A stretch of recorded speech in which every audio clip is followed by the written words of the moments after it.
One night in the year 64 CE, a fire broke out near the Circus Maximus, the great chariot racing track in Rome. The wind was strong and the fire spread rapidly into the streets around, into the local neighbourhoods. Apartment buildings, houses, temples and public buildings were all destroyed, and it was a huge humanitarian disaster. The Emperor Nero was out of town at his villa on the coast. But by most accounts, he returned quickly to establish relief efforts. Still, the fire lasted for 9 days, leaving much of the city completely devastated. Then, of course, the blame game began, as it so often does with big fires. Had it been started deliberately? Perhaps by the Emperor Nero himself, who wanted to clear the ground for some vast new building projects. And then there was the story that Nero had gone up to a vantage point, had watched the flames, had got out his lyre, his little mini harp, and had fiddled while Rome burnt. That's what's gone down in history. There's hardly a modern politician who hasn't sometimes been satirised as a new Nero. So how much truth is there in this ancient story? And why did it take on such symbolic significance, both at the time and now? What are we really saying when we accuse some hapless politician of fiddling while Rome burns? This is Instant Classics, the podcast that uncovers the ancient stories that still shape our modern world. And I'm Mary Beard. And I'm Charlotte Higgins. This episode, did Nero really fiddle while Rome burned?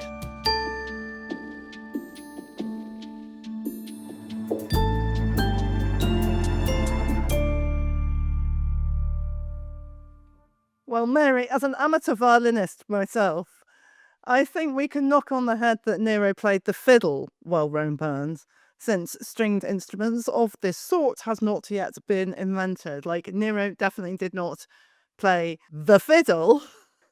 You pedant. You pedant, Charlotte.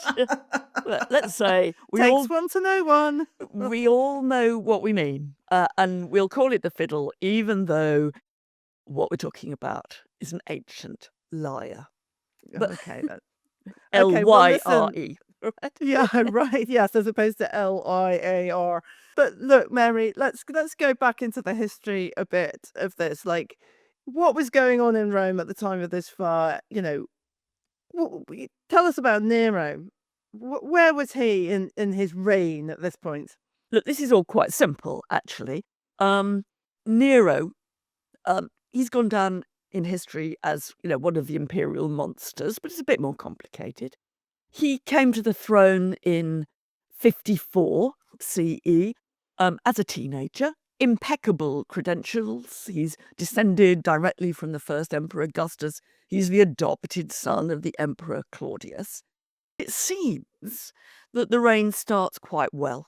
That, you know, Nero, you know, even though a teenager, has at least good advisors, and things go okay.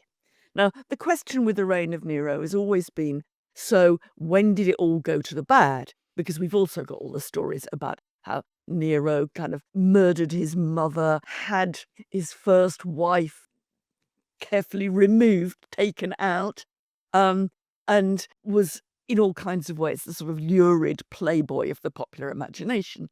Now, what's interesting is that this fire is in 64. We're 10 years into Nero's reign. There's another 4 years to go. Quite a lot of people have thought that this was at least, very least, a symbol of things really now going to the bad. The idea of being an emperor while most of the city of Rome, the capital, is destroyed. You know, what could be worse than that, I guess? Yeah. I think it's really important to try and put our heads back in that place and that time.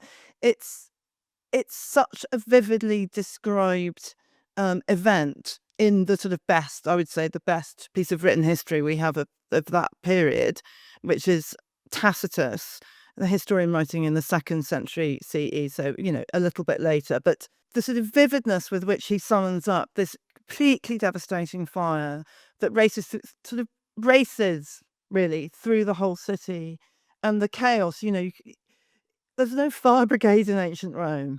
You get this impression of people are being made homeless. There's people are dashing through the streets. Some of them are trying to help. Some of them are being brave and saving people. Some of them are apparently making the fire worse in ways that we'll talk about a bit later.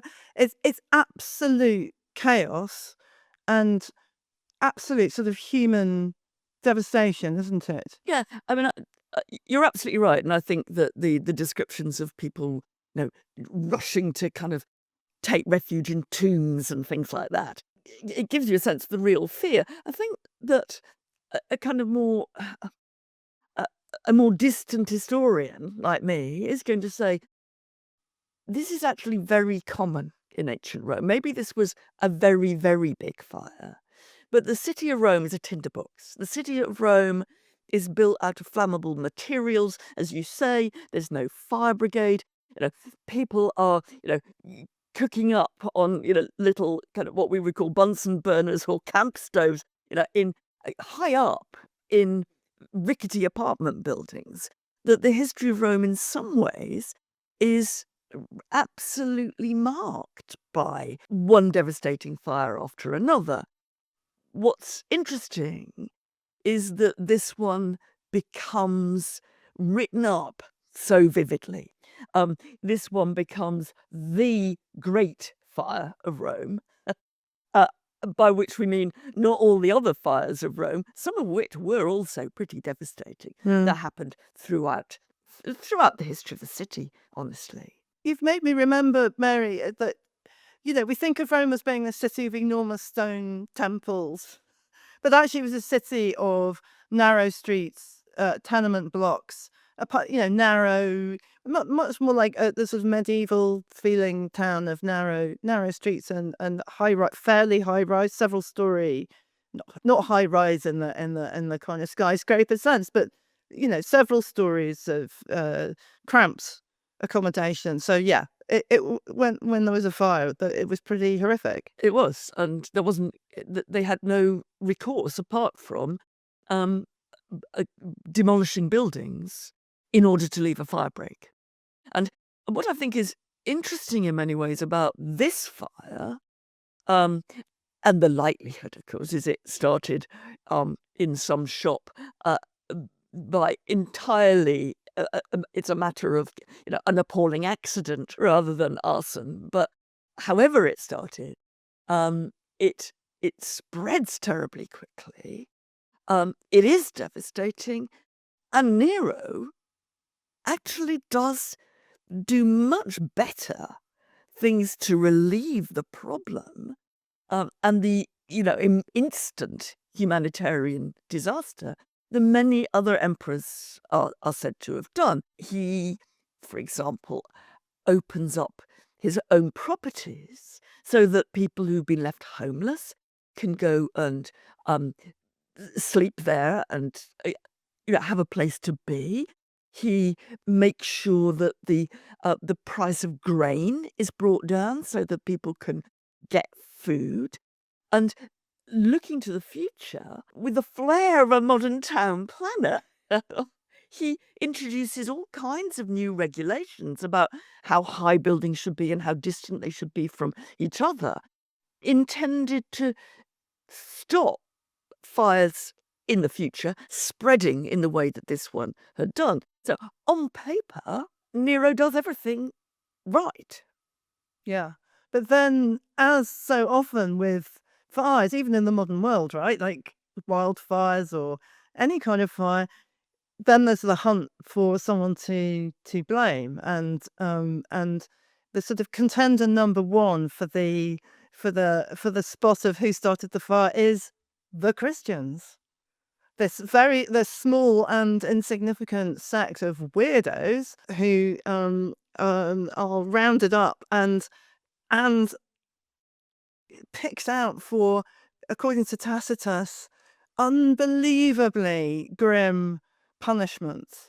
The things he did were genuinely appalling. So Tacitus tells us that the Christians were sort of wrapped in wild animal skins and torn apart by, animals for the pleasure of the masses. And a particularly unspeakably vile thing was that they were sort of satellite as sort of human tortures. I mean, it's really, really horrific, really unpleasant stuff. I think it's interesting that even Tacitus, who as a pagan historian had no time for Christians, even Tacitus says that people did not like this. This was shocking. And I think that's a good measure of how appalling the persecution of the Christians must have been. I mean, I think it's worth saying this is not to exonerate Nero, and it's not certainly not to suggest that I think that the Christians were guilty. I'm sure they were not. We shouldn't think about Christians, the earliest Christians. We're just a few decades into Christianity here. They were not gentle Jesus, meek and mild type Christians. They were quite radical. They were suspected of violence. They were believed to want to bring the Roman Empire down. They were believed to think that the end of the world is coming and we can make it come quicker. So Nero was probably, I mean, he terribly misjudged it in a terribly cruel way, but he was picking on some plausible suspects. But of course, the Christians are not the only scapegoat in this situation, because Nero himself, as you say, it rebounds. Nero himself, according to Tacitus and other historians who are writing about these events, including Suetonius, who's writing in the early 2nd century CE, biographer of Nero, and also another guy, Cassius Dio, who's writing in sort of early 3rd century CE. He writes in Greek, but he's a Roman citizen. All of these historians talk about Nero himself as being at least strongly rumored. I mean, they vary in how far they go themselves in blaming Nero. Tacitus leaves it kind of open, and Cassius Dio really goes for it. The blame starts to land on Nero. Did Nero deliberately burn down his own city? That provokes them to collect bits of evidence, and there are rumours going around that some of Nero's own staff have been seen introducing and fanning the flames. And they say, well, why would he have wanted to do that? I mean, burn your own city down. Well, the answer to that was that he did have big building projects in mind, including for a vast new palace for himself. And the easiest way to clear the ground so that he could start the city afresh was to have a disastrous accidental fire or Christian-inspired fire that would do the demolition work for him. And that's where fiddling while Rome burns comes in, because, again, it's repeatedly said in the historians who write about this that Nero, once he'd come back to the city from his palace at Antium, his seaside villa, really, and once he'd started all the relief measures, what did he then do? Well, he finds a convenient vantage point, little tower, and he goes up.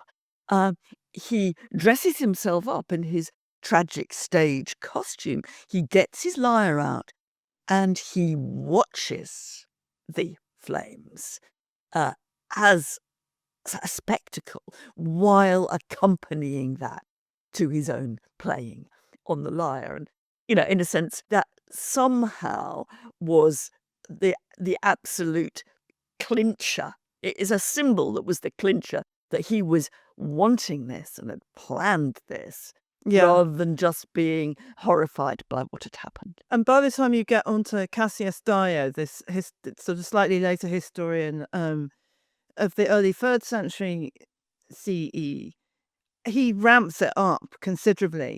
He actually goes so far as to say that Nero had this fire started for the pure love of wanton destruction, effectively, forget your sort of clearing the city to do a lovely capital project, that this was just a sort of symptom of Nero's depravity and vice and his enjoyment of destruction, which then when that then sort of goes on to the playing of the lyre from the vantage point, seems particularly, even more twisted and grotesque. Yeah, and I think that's where the idea of the fire as a symbol of Nero's reign really going to the bad comes in. It might or might not be the turning point of Nero's reign. I think it's very hard ever to identify a kind of single moment when things start to go wrong.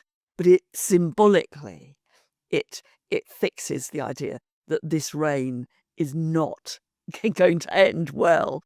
In 64, we've got what happens afterwards in the 4 years of Nero's reign is one disaster after the next. Yeah, and it's sort of built up to in Tacitus, isn't it? So that there's a series of, before the fire starts, there are a series of bad things happen, not quite as bad, but sort of portent and the collapse of a building, and it's all sort of leading up to this point where Rome itself, the center of the empire, is going to be devastated and laid flat by this fire.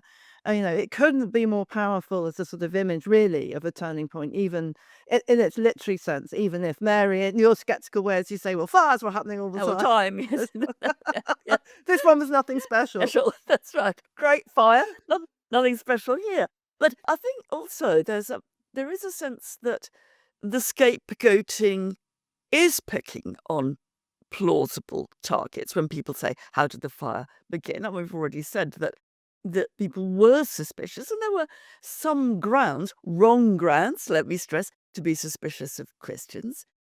But also what happens next with Nero must also have given credence to the idea that he was behind it, because most of the great capital building projects that come after the fire, most of them are actually a humongous new palace for the emperor, called the Golden House. He's going to build a house in which he can live like a real emperor, not the rather more down-to-earth domestic sort of palace that he'd had before. And what's very interesting about this is, and you can still visit some parts of the Golden House in Rome now. Now, they're probably only the service quarters of the Golden House mostly, but are very, very big and impressive. You can see that the idea of the takeover of the city by the emperor, starting with the fire, that those kind of suspicions, they focus on this new palace. So the fire is related to the palace, and we get stories of things like graffiti going round the city, in the years afterwards, saying, "Romans flee! The whole city has become one man's house," right? And there is a sense that the opprobrium of the fire then goes on to being the opprobrium of really building something at enormous scale. And it included most extraordinary things like a revolving dining room. There was a 30-meter high statue of Nero himself, the Colossus of Nero, right, which he put up, or is said to have put up, did, I think, in this palace. And so you can't ever forget the fire, and this is partly why it kind of is the Great Fire of Rome, I think. You can't ever forget the fire because it is somehow monumentalized in Nero's palace. And then, of course, when Nero is basically overthrown in 68 and they get a new regime, the popularity of the new regime under the new emperor Vespasian, what he does is he also capitalizes on the opprobrium of the building and the fire by demolishing a lot of the palace, not all of it, he lives in some of it, but demolishing a lot, and What does he erect at the very centre of Nero's golden house? He erects a monumental pleasure palace for the people. And that is what we call the Colosseum. They didn't call it the Colosseum. We have called it, by late antiquity, by 5th century, it was being called the Colosseum after the great colossal statue of Nero, which did apparently survive for many centuries. So if you say, where's the monument to the fire of Rome, in Rome, well, actually, it's the Colosseum. It's a reminder. I mean, I have visited the Golden House in Rome, and it's a big and, as is often the way with these things, slightly confusing sites. But it is actually beautifully explained and hugely recommended a visit.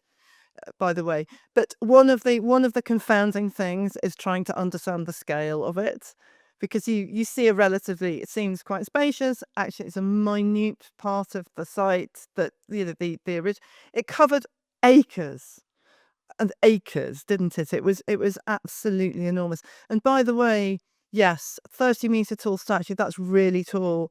Thinking of Ukraine, where I am now, I did last time I was here. I went and visited a 27-meter tall statue of a Bolshevik hero in eastern Ukraine and Donetsk region, and yeah, that's a massive statue. That is a massive, massive statue.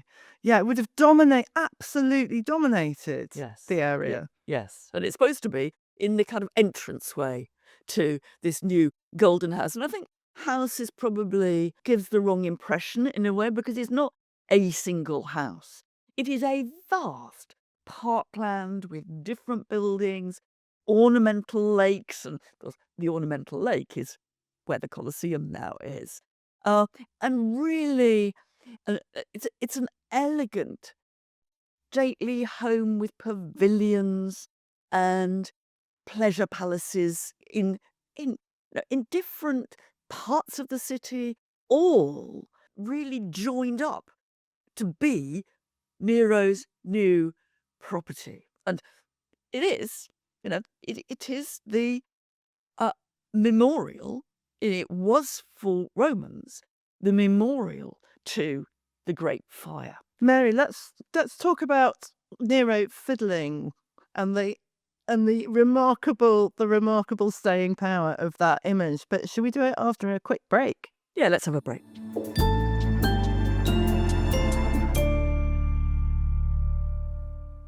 What I think is really, in a way, the most intriguing thing to think about is not just the destruction, the building, the scapegoats, but why is it that this picture of Nero playing his lyre, Nero fiddling, why has that stuck in the popular imagination when, to be honest, the fire has become only a backdrop to that?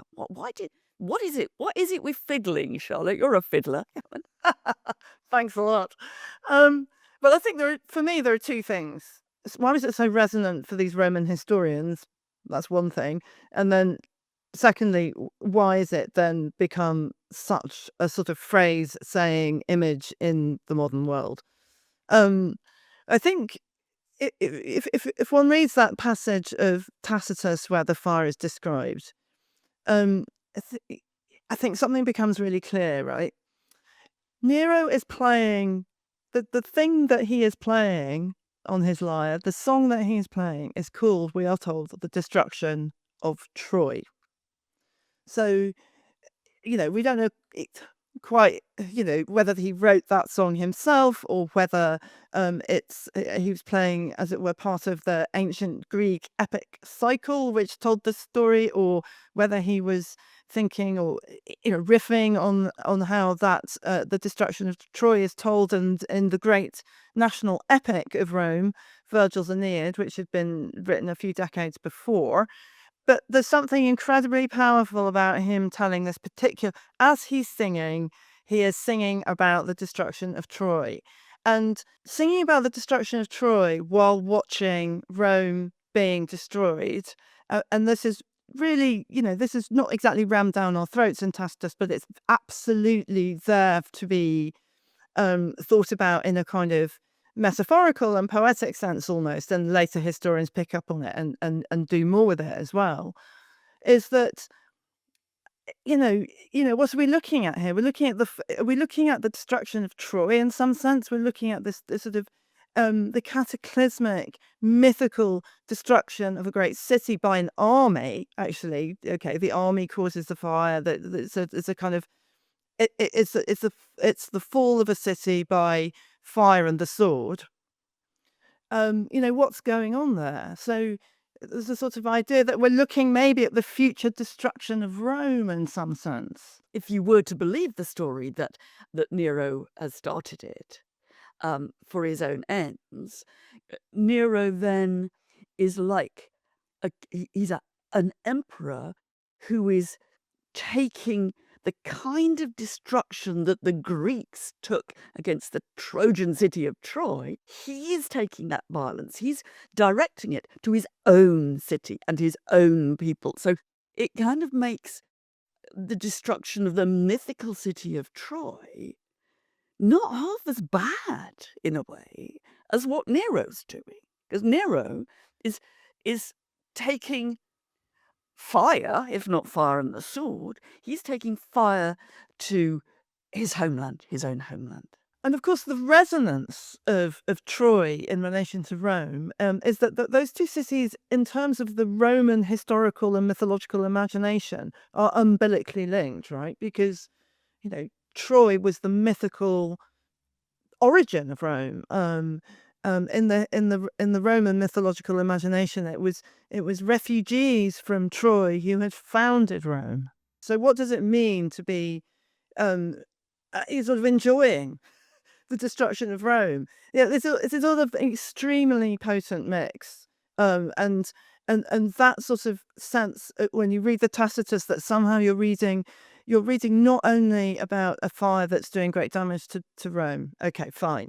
But you're also in some sense reading about something that feels very cataclysmic, that feels like some kind of foreshadowing of a real collapse of Rome itself, Rome the empire, Rome the political entity.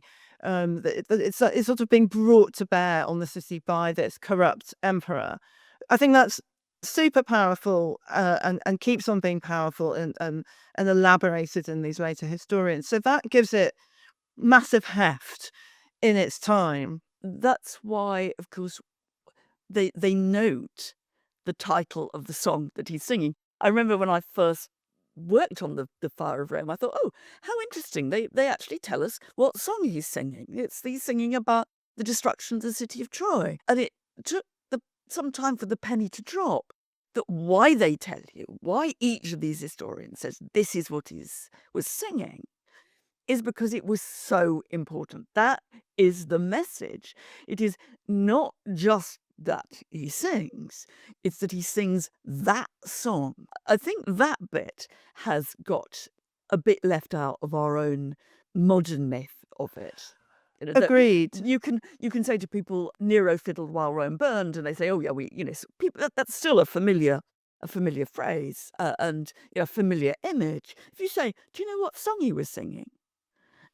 People don't. And in some ways, in ancient terms, it was the song he was singing that was as crucial as the fact that he was singing. But of course, it does become incredibly potent in the modern world, actually quite broadly taken, because it pops up in Shakespeare, right? The idea of Nero fiddling or playing on the lute, beholding the towns burn, in Henry VI, Part 1. And that, when Shakespeare picks up the frivolity of it, which is also actually stressed in the ancient text. I mean, I think it's fascinating that Nero is specifically said to have got himself dressed in his stage costume, because he was very keen on acting. He got himself dressed up to do this. And there is that sort of idea of frivolity that Shakespeare picks up on, playing Yes, on the it's lute. Talbot saying it's Talbot in Henry VI Part 1 saying that he's going to take revenge on the French,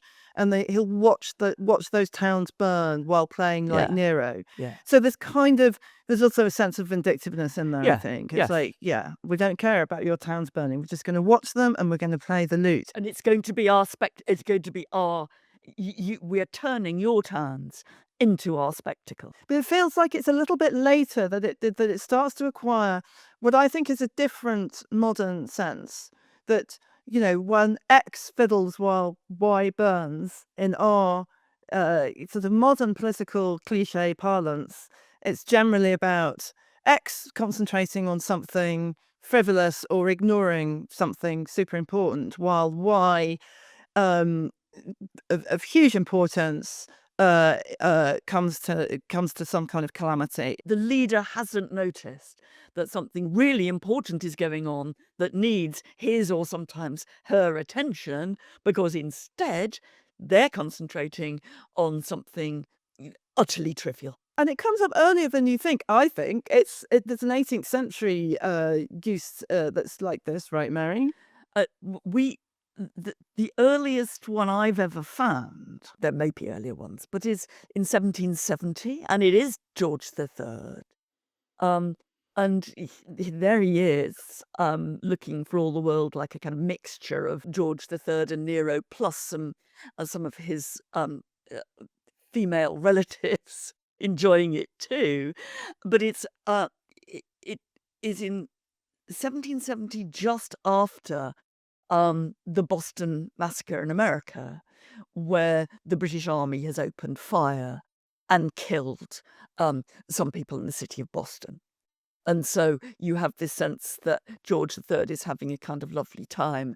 And meanwhile, what he ought to be concentrating on is the violence wreaked by his army. And one of his womenfolk, I can't remember which, is saying, "Pity you didn't get the money out of them first," or something like that. So there's a nasty edge of sadism really coming out in the 1770 version.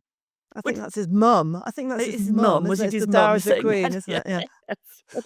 And most of the modern ones, though, and they really do uh, come in newspaper cartoons and memes and everything else all the time. It's mostly not so much the sadistic George III kind of quality, but it is that you haven't got your mind on the job. And so um, there are interesting ones of Barack Obama, for example. Barack Obama is not playing the lyre, though many of them are. Many of these modern politicians are depicted playing the lyre. Barack Obama is depicted playing golf. He's gone to the golf course. Historical irony, I would say, given how much the present president of the United States plays golf while on the job. But that is who am true. I? Who am I to judge? But you can replace the fiddle with other all kinds of other ways of enjoying yourself, like golf clubs, or in some cases a selfie. So a phone. What is Barack Obama doing? Well, he's taking a selfie of himself. While the American economy is tanking or whatever. Yes, and sometimes it's a politician doing something less important than But I mean, I did a quick experiment and Googled this phrase in relation to every British Prime Minister of the last 30 years.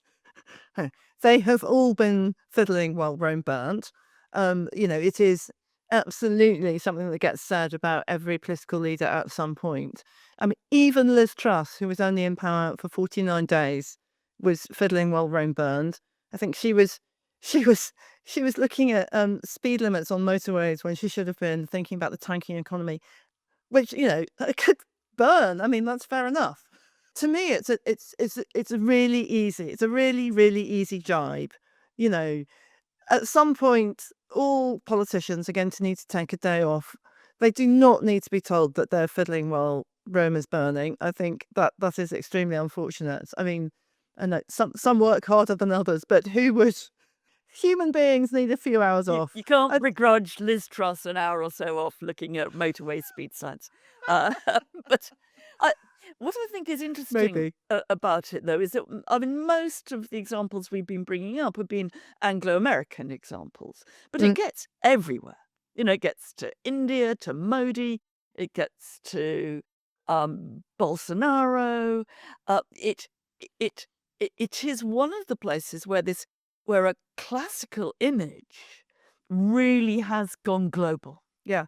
And with Bolsonaro, I think it's used of the burning of the destruction of forests. I mean, sometimes it's applied quite literally where fire is happening. I mean, so it has this extraordinary currency. There's a great one of Berlusconi, and of course, there he is. He's in Rome, so it's this is a good image for an Italian leader. His lyre is interestingly different because he is playing the lyre, which is actually the back of a naked woman. So it's I bunga think in that bunga. case, it's a cello. It's not, Oh, it's it's another. yeah. Supposed to be a cello, so it's another misapplication of the whole stringed instruments image, which of course, as a pedant, I find mildly offensive. I should learn not to talk about Nero fiddling while Rome burned with someone who plays a stringed instrument. Sorry, I That's didn't good, even. playing the I cello. didn't spot it was a cello. Well, of course, and then that's obviously situated in Rome. But just to glance back to the story itself for a second, I do think one of the things about the story itself that doesn't exactly have a lesson for us, but I think is very resonant, is the desire to find culprits. And I hear you when you said the Christians were neither of us think the Christians did this, of course, but there were reasons at the time for suspecting the Christians. Okay. On the other hand, the Christians were a small minoritized other. And, we see throughout history when catastrophes happen, the desire to blame the small minoritized other is a constant. It's a constant temptation.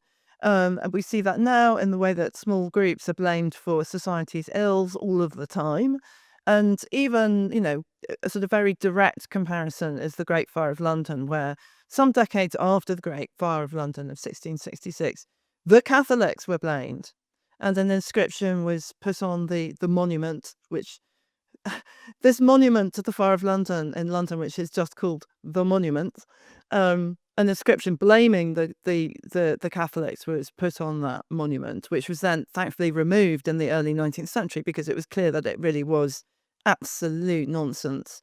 But this desire to blame, and all of that is lurking behind this sort of weird phrase that we've ended up with about fiddling while Rome burned. But there's more to it, isn't there? I mean, I think that we can see all the background to it. We can see how fiddling while Rome burned works as a very powerful image. It's a great cartoon image. It's handed to the cartoonist on absolute plate. This, but I still think it's very interesting that it has such resonance, and in some ways, I think that is because it is still a bit puzzling.